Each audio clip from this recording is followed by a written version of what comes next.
Saludos a todos. Hoy tenemos a Ben Schroeter, que es director de Public Affairs para la zona de Europa en Booking.com. Precisamente ayer Booking.com anunció sus resultados trimestrales y su CEO, Glenn Fogel, estuvo comentando algunas de las tendencias que ve para los viajes en las próximas semanas y concretamente para Booking.com. Así que vamos a comentar con Ben estas y otras cuestiones que interesan, por supuesto, al sector turístico español. Ben, how are you? Thank you for being with us. I'm great.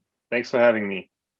Our pleasure. So first things first, you announced your Q1 results just yesterday, and your CEO, Glenn Fogel, was mentioned a few trends for the next few weeks, and he was actually very optimistic about the first data on booking that we are seeing now, and also he mentioned a few of the headlines of this direction that Booking.com is taking around this connected trip. So if you could mention both things to begin with.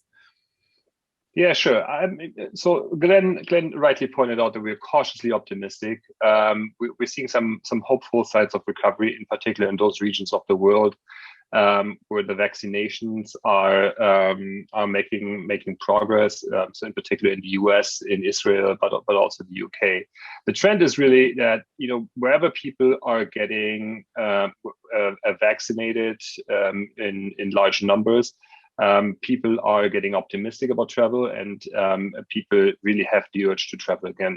So the demand that we're seeing in the market really follows this pattern. It's strongly related to the vaccinations. So that makes us very, very hopeful for the future. With the US, UK, and Israel taking the lead, we're all seeing progress being made in Europe, and that provides us with some hope and optimism for the summer, but also for the fall. I mean, I want to be cautious that there will probably be some setbacks. We got to be prepared for that. And the most important thing is that we travel in a safe and secure way. So we don't want to rush things. But I think the important message is people want to get back to traveling, and they're optimistic about the future. And we at Booking.com are ready, and we're here to help accommodations to really get back to business once it's safe to do so. One of our great focus areas for the future is indeed the connected trip. So I think you know that Booking.com started out as a small Dutch hotel reservation website, and then we grew into a well-known brand in that space. But over the past years, we have also branched out into flights, into rental cars, into local experiences. And now we really want to combine all of these different products in one seamless experience to make it even easier for people to experience the world. And we think this is also going to be very good for our accommodation partners, because it will bring even more demand to them, and will be in particular good for small and medium-sized accommodations, because now they get access to a dynamic way of packaging travel that in the past was not available to them. I mean, the big package tour operators would all, they were very much focused on frequency and volume. So if you're a very small accommodation, let's say in rural Spain, it's very unlikely that you're gonna see a lot of demand coming from a tour operator, and we will be able to offer you access to that kind of demand in the future. So, do you think that it will be easy or hard for Booking.com to be seen as a place where you can book your whole trip? Because we've seen this in the past, that travel companies have tried to do different things, and then it's a little bit hard for people to see companies in a different way, or doing something different than they are used to, right? So in the future, Booking.com will try to be this kind of super app for travel where you can book everything. Will you have to do some marketing about it, because you'll need people to see Booking.com as that kind of place, right? Well, it's not going to be easy, but we are very hopeful that we can execute on this. And the first numbers we are seeing from the US make us very optimistic. Glenn mentioned this on the earnings call yesterday. Our flights have performed better than ever before in the US, and I think that's a good sign of people associating Booking.com not just with accommodations, but also with other parts of the travel chain. And obviously, this will take some more time and will take some more work to really grow awareness in the market. But I think in the end, we will be able to achieve that. So we've had, of course, very difficult months, especially for hotels in Spain. So I would like to ask you about how you've worked with hotels during this difficult time, because when this whole thing started, there was some complaints about how OTAs were working with hotels. Also, there has been talked about how these few months, maybe there has been a little push on direct sales for hotels. So I would like to ask you about how was this relationship with your partners during these difficult months? So I want to start off by saying, we're in this together, and we share and we feel the pain of our partners. This has been the most devastating experience for the travel sector, ever experienced. And we will only get out of this together.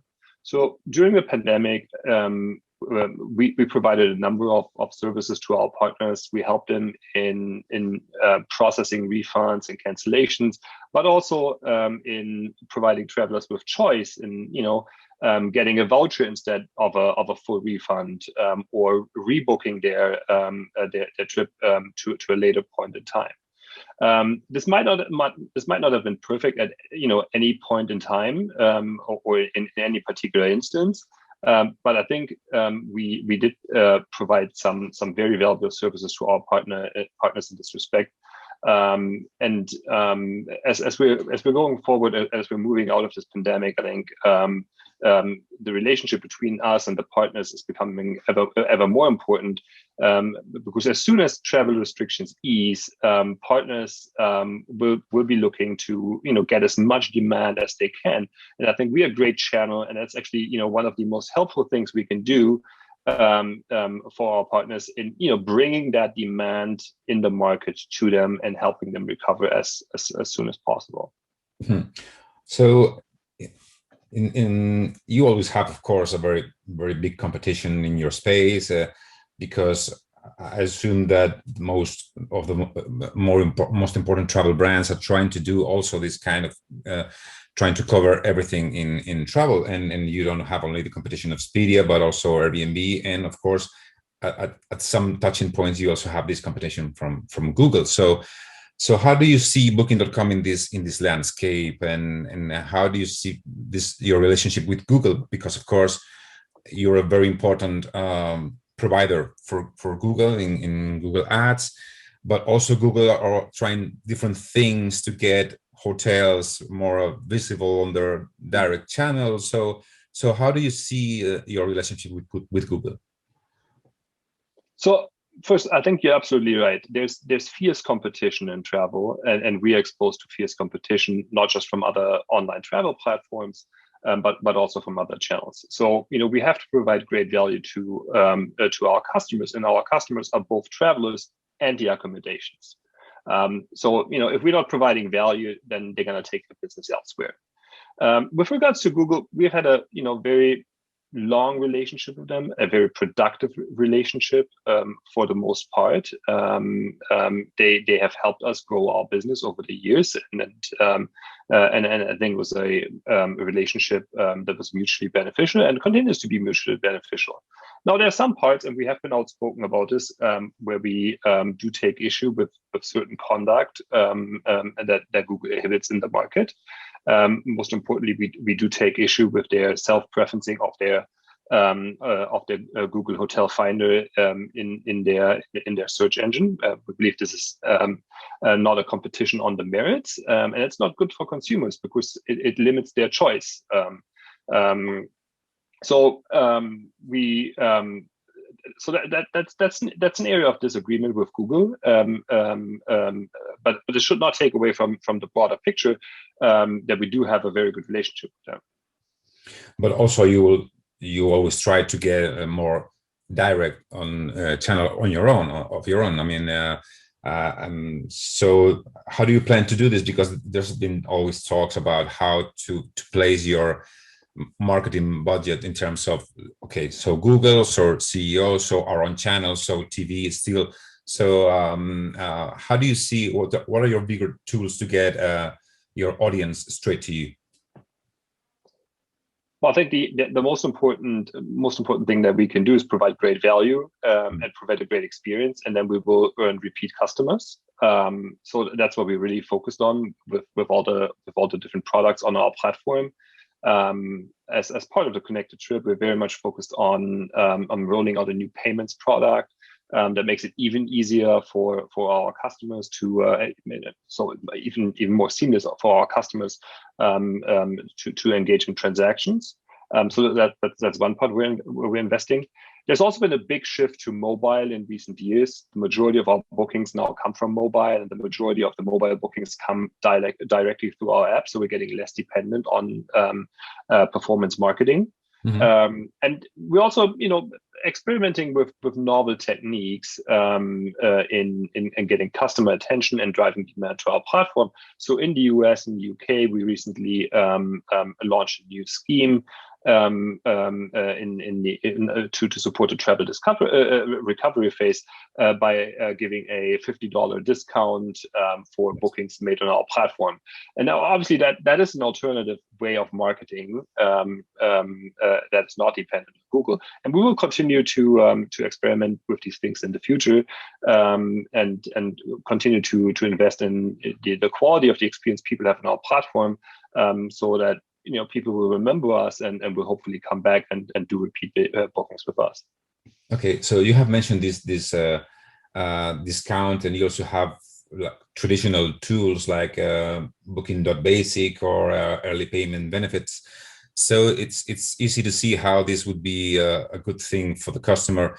Is it also easy to see this as some kind of upside for the accommodations? I mean, how do you approach accommodations when you go with these tools? And because maybe they can be a little bit suspicious about how it can affect their direct channel or their prices. So how do you approach hotels with these tools? So I think we have to keep one thing in mind in Europe. We're really unique in the world with the high share of independent properties, small and medium-sized accommodations that are in the market. So we have about 84% of the hotels in Europe are independently owned, compared that to the US, where you have 70% chains. So these hotels really need a partner to do global marketing, and we provide a great global marketing and distribution channel. And whatever drives demand to our platform in the end benefits our partners. I mean, we do. You have to remember, we do not earn any money unless people book on our platform, and we get paid a commission for the service. So we do invest in a lot of products that increase the demand on our platform, and this then benefits our partners as well. We recently conducted a study with Ernst & Young, where they surveyed 600 small and medium-sized hotels in Europe. And there were some very strong findings. So hoteliers strongly agreed that we bring them a lot of incremental business. So I think 91% of the hoteliers that we surveyed agreed that we do increase their occupancy. So that's a strong sign of the value we provide to our partners. And that's obviously only possible if we drive a lot of demand to our and all of these products. Okay. So and still there is always talk about parity rates and taking care of prices. And actually, I think it was a couple of weeks ago that Spanish hoteliers had a sue on Booking.com about this parity clauses. So still parity is a part of the conversation. How do you see it from the Booking.com side? I mean, I'm aware that you released these comments about you think it's only fair that given this marketing platform you just mentioned, it's only fair that you would have at least the same price that hotels have on their own website, right? But when you have talks inside Booking.com about parity, it's still a big issue for us as a company. So indeed, we believe parity clauses are a matter of fairness. So I think it's important to recall that we provide a lot of services to hoteliers at no upfront cost and with no risk at all. So we make a lot of upfront investments that will only materialize if bookings are realized on our platform. And so we do believe it's just a matter of fairness that hotels that choose to drive demand for their properties via our platform do not undermine our efforts in that respect. And they do have a lot of other distribution channels as well, where they can engage in price differentiation. They can, when people call them, when people walk in, when people use a different online travel platform, if they're working with a tour operator, if they're working with a physical travel agent, all of these channels are unaffected by our parity clauses. It's just in respect to their own website, because it's so easy to look for a property to find a property on our website and then look it up online. And then if there's a big price differential between the two, then people will free ride on the investments that we've made into our platform. And we fundamentally believe that would be unfair. That's why we continue to insist on parity clauses as part of a fair relationship with hoteliers. Okay, understood. So one last thing. I mean, how do you see? I know it's hard to make predictions, especially in these difficult times, but especially in terms of how we will travel in the future. I know you've had several reports about how would this change how we travel. Do you think that these changes that we are seeing for the next few months will remain in time? Do you think we're going to see some new trends that will stick around even after COVID? So, I mean, one big trend that we've seen during COVID is the trend towards alternative accommodations. So, I think Glenn and David referred to on the earnings call yesterday. I think it makes up about 30% of overall bookings now. And I mean, it remains to be seen if that trend continues to increase. But I do think people that have been exposed to an alternative accommodation will take that into consideration in the future. They might not book it every time, but it's definitely within their choice set. So I think that trend will probably persist to some degree. What we're also seeing is that people are more interested in quick breaks, that short weekend getaway.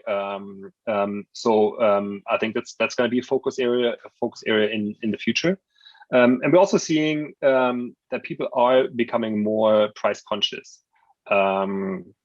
That might also have to do with COVID, which fundamentally affected a lot of people, and we should not forget that also had severe economic impact on a lot of people. So that does affect their search and booking behavior when it comes to prices. Okay, so Ben, thank you so much for your time, and I hope we will talk soon and we will meet each other in person, hopefully, not just via Zoom. But anyway, thank you so much for your answers and for your time. It was my pleasure, and I'm very much looking forward to coming back to Spain. Thanks. Okay, hopefully soon. Thank you. Thanks. Bye.